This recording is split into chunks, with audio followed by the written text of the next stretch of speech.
Welcome to UXL, where you can learn new skills anytime and anywhere. Visit uxl.com to explore our full course selection. This lesson is part of a larger course. Check the video description below for a link to the full course where you can enroll. If you enjoy our content, please like and subscribe.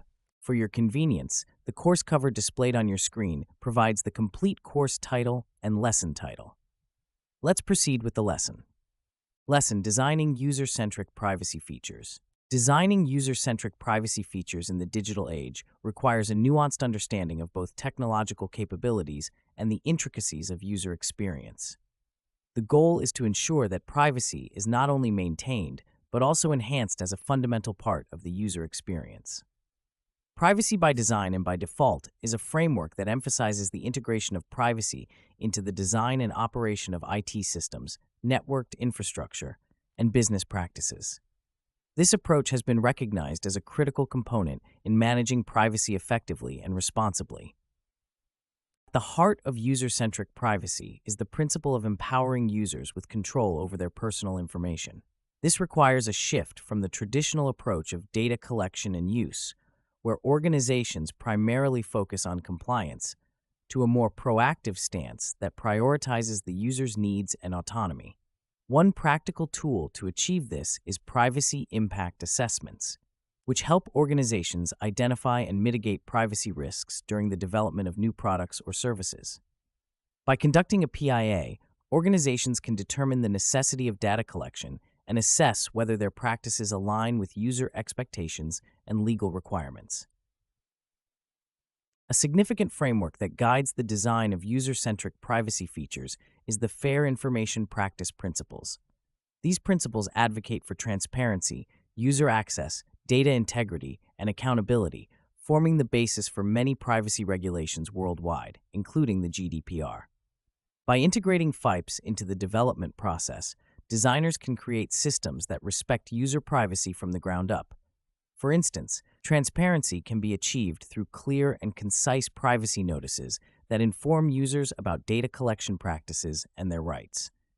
This transparency builds trust, as evidenced by a study showing that 75% of consumers are more likely to share their data with companies they trust.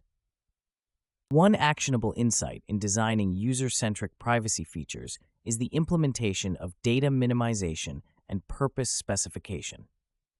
Data minimization involves collecting only the data necessary for a specific purpose, reducing the potential for misuse. Purpose specification requires organizations to clearly define the purposes for which data is collected and ensure that it is not used beyond that scope. A practical tool to achieve this is the concept of privacy by default, where systems are configured to default to the most privacy-friendly settings. For example, a social media platform might default to the maximum privacy settings for new users, allowing them to opt into sharing more information as they become comfortable with the platform's features.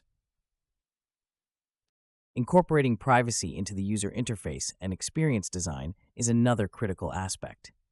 This involves designing interfaces that make privacy settings intuitive and accessible. A study by Craner et al. Highlights that users are more likely to engage with privacy settings when they are easy to find and understand.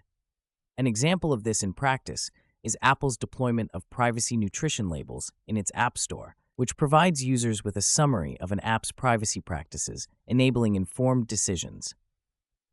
Privacy-preserving technologies, such as encryption and anonymization, are vital tools in the arsenal of designing user-centric privacy features. These technologies ensure that even if data is intercepted or accessed without authorization, it remains unreadable and unusable.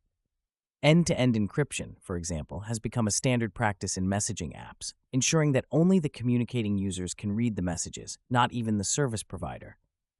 Anonymization, on the other hand, allows data to be used for analysis or research without compromising individual privacy, as seen in the healthcare industry, where patient data is anonymized for research purposes. Case studies provide valuable insights into the practical application of user-centric privacy features. The case of Google's introduction of the My Account page is a pertinent example. This feature allows users to manage their privacy settings across various Google services in one place, enhancing user control and transparency. Google's approach demonstrates the effectiveness of centralizing privacy controls, making it easier for users to understand and manage their personal data. Furthermore, the concept of privacy nudges can be employed to encourage users to make privacy-conscious decisions. These nudges are subtle design changes that guide users towards more privacy-friendly behaviors. For instance, a nudge might remind users to review their privacy settings after a certain period or prompt them to reconsider before sharing sensitive information publicly. Research by Acquisti et al. Shows that privacy nudges can significantly influence user behavior, leading to improved privacy practices without restricting user freedom. Engaging stakeholders throughout the design process is essential for creating effective user-centric privacy features.